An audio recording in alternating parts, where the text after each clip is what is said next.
ये खबर KR मंगलम university द्वारा प्रस्तुत की गई है। दुनिया भर में कटोरा लेकर घूम रहा पाकिस्तान अब अपने सेना प्रमुख आसिम मुनीर की आलोचना तक नहीं सह पा रहा। तभी तो ब्रिटेन के साथ पर्दे के पीछे से चल रही बातचीत में नापाक पड़ोसी ने एक ऐसी शर्त रखी है जिसने सभी को हैरान कर दिया है। हालांकि ये हैरानी इस बात से नहीं है कि पाकिस्तान ने कुछ शर्त रखी है, ज़्यादा हैरानी इस बात को लेकर है कि क्या पाकिस्तान ब्रिटेन के सामने शर्त रखने की हालत में है। खैर, अभी के लिए ज़रूरी सवाल ये है कि पाकिस्तान की शर्त है क्या और बातचीत किस विषय पर हो रही है। तो आपको इसकी पूरी रिपोर्ट बताते हैं। दरअसल इस पूरे मामले को ऐसे समझिए कि ब्रिटेन पाकिस्तानी मूल के एक बदनाम चाइल्ड रेपिस्ट को वापस इस्लामाबाद डिपोर्ट करना चाहता है। ऐसे में जब पाकिस्तान सरकार के सामने ये शर्त रखी गई, तब पाकिस्तान ने वापस ब्रिटेन के सामने एक विवादास्पद शर्त रख दी। पाकिस्तान का ये कहना है कि अगर ब्रिटेन अपने यहाँ के एक बदनाम बच्चे के साथ दुष्कर्म का आरोपी चाइल्ड रेपिस्ट को वापस पाकिस्तान डिपोर्ट करना चाहता है, तो बदले में उसे ब्रिटेन में रह रहे पाकिस्तानी सेना प्रमुख आसिम मुनीर के विरोधियों और राजनीतिक आलोचकों को पाकिस्तान के हवाले करना होगा। आपको बता दें कि ब्रिटिश अखबार द टेलीग्राफ और मीडिया आउटलेट द डॉप साइट की रिपोर्ट में इस सनसनीखेज सौदेबाजी का खुलासा हुआ है।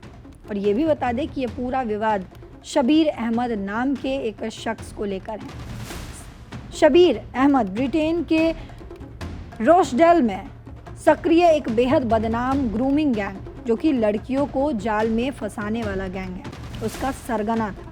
इस गैंग ने 12 साल तक की मासूम बच्चियों को अपना निशाना बनाया था। शबीर अहमद को उसके पीड़ित डैडी कहकर बुलाते थे। उसे साल 2012 में दुष्कर्म सहित बच्चों के खिलाफ 30 यौन अपराधों के लिए 22 साल की सज़ा सुनाई गई थी।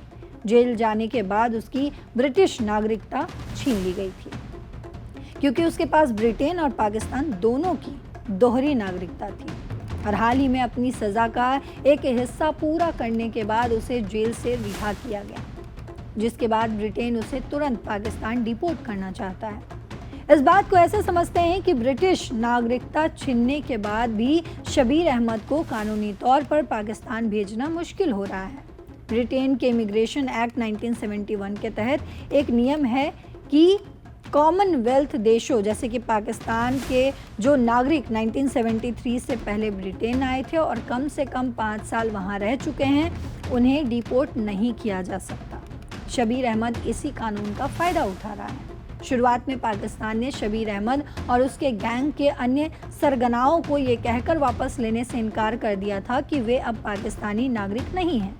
लेकिन अब पाकिस्तानी अधिकारियों ने कहा है कि वे इस मामले में आउट ऑफ द बॉक्स सोचने को तैयार हैं, बशर्ते ब्रिटेन भी उसकी कुछ मांगे पूरी करे।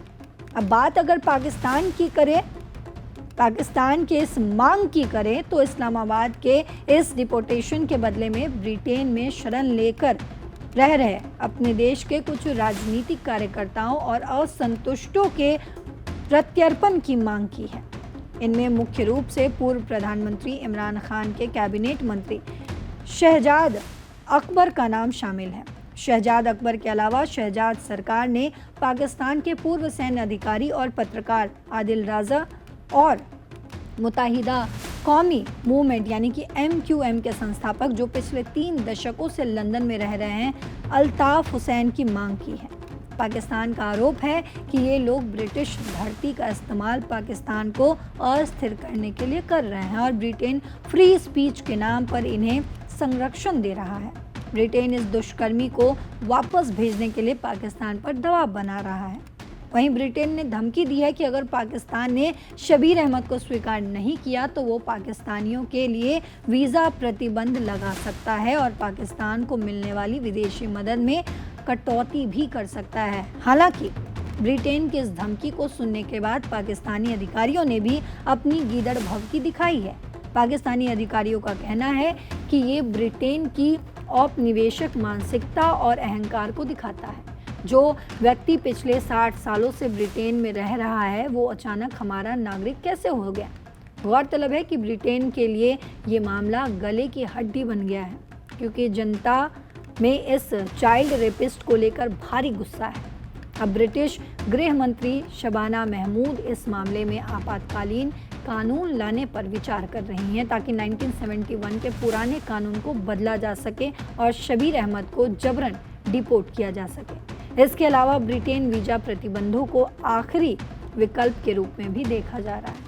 अब इस खबर पर आपकी जो भी राय हो कमेंट बॉक्स में ज़रूर बताते जाइएगा।